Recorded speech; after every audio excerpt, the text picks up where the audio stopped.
안녕하세요. 도시락 경제입니다. 최근 전세 대란은 없다. 오히려 역전세가 온다. 그런 주장들이 많이 나오고 있습니다. 하지만 과연 지금의 부동산 시장 그렇게 단순히 바라봐도 될까요?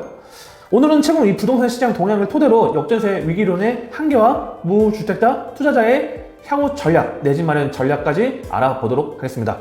자, 2025년 들어서 서울 아파트 시장은 극단적인 양극화 현상이 나타나고 있습니다. 자, 6.17 부동산 규제 이후 대출 규제, 스트레스 DSR 강화로 거래량은 상당히 급감을 했지만 양천, 영등포, 과천, 분당 같은 인기 지역은 신고가 거래가 이어지고 있습니다. 반대로 이 비인기 구축 단지나 입주 물량이 많은 지역은 거래 자체가 식중되고 호가가 하락했습니다. 즉, 이 시장 자체를 상승 혹은 하락으로 단정 지을 수 없고 이 같은 시기에 정반대의 흐름이 공존한다는 것이 지금 현재 부동산 시장의 특징입니다. 자, 이런 상황에서 전세 시장도 마찬가지로 지역별, 단지별로 전세 대란과 역전세가 동시에 벌어지고 있다는 점을 먼저 이해를 해야 합니다.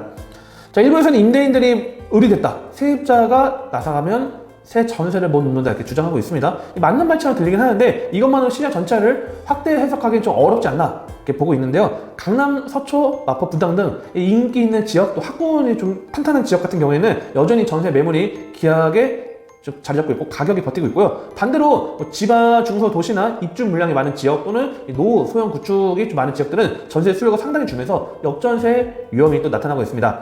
그래서 이 임대인이 모두 의리된 게 아니고 인기 지역에서는 여전히 임대인이 갑이고요. 반대로 비인기 지역에서는 임대인이 의리되는 이 극심한 양극화 현상이 나타나고 있습니다.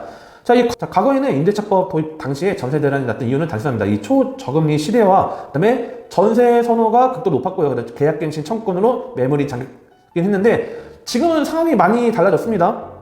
금리가 좀 상당히 높아졌다 보니까 전세 목돈을 맡겨주는 그런 유인이 좀 줄어들었고요. 또 전세 사기 충격으로 인해서 비아파트 시장은 월세 시장으로 급격하게 변화가 되었고요. 또 아파트 시장에서도 전세금으로 묶어두기보다는 월세를 사면서 다른 투자처를 찾으려는 수요가 늘어났습니다. 자, 결과적으로 전세 수요 자체가 구조적으로 줄어들고 있다는 겁니다. 자, 그렇다고 해서 곧바로 전세 시장이 무너지고 역전세만 온다고 단정할 수는 없겠죠. 왜냐하면 입지 단지별로 여전히 전세 수요가 탄탄한 것은 많기 때문입니다. 자, 그렇다면 무주택자와 투자자는 어떻게 움직여야 할까요? 자, 실거주하고 이 무주택자 같은 경우에는 지금 같은 규제 국면에서는 무리하게 상황 매수하는 건 좀 금물이고요. 대신 지역의 전세가를 확인한 다음에 입주 물량이 적은 생활권을 노리면 안정적인 진입이 가능하고요. 특히 2026년도, 27년도 수도권 입주 절벽을 고려하면 너무 기다리다가는 전세 월세 비용만 늘어날 수 있습니다. 자, 그리고 투자자 입장에서는 매매가 변동 없이 전세가율이 낮아지고 있는 지역은 투자 리스크가 상당히 커진다는 걸 체크하시면 될 것 같고요. 일단 정비사업지나 신축 대단지처럼 임대 수요가 견조한 권역을 중심으로 접근해야 하고요. 그 다음에 초기 재개발 구역 같은 경우에는 이 사업 단계별 프리미엄을 활용해서 중장기 투자 전략을 세우는 것도 방법입니다.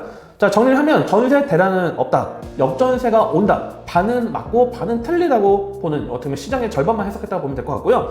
실제 시장은 전세 대란과 역전세가 동시에 존재하는 구조고요. 결국 내 집 마련은 지역별, 단지별, 정비 사업 속도별 이런 기회를 따져가면서 접근을 해야지 리스크를 줄일 수 있다는 것 좀 말씀드리고 싶고요. 자, 여러분들한테 말씀드리고 싶은 건 이겁니다. 단지 극단적인 하나의 주장만 갖고 흔들리는 게 아니고 제가 말씀드렸던 것처럼 지역별 또는 어떤 지역에 또 입주 물량이 많으면 당연히 전세 물량이 많을 거고요. 또는 인기 있는 지역인데 신규 아파트 공급량이 없다고 하면 전세값이 오르겠죠. 그런 것들 전략적으로 전세가율이나 임대사율, 그 다음에 정비사업 진행 여부를 따져가면서 전략을 세우기를 추천을 해드리겠습니다.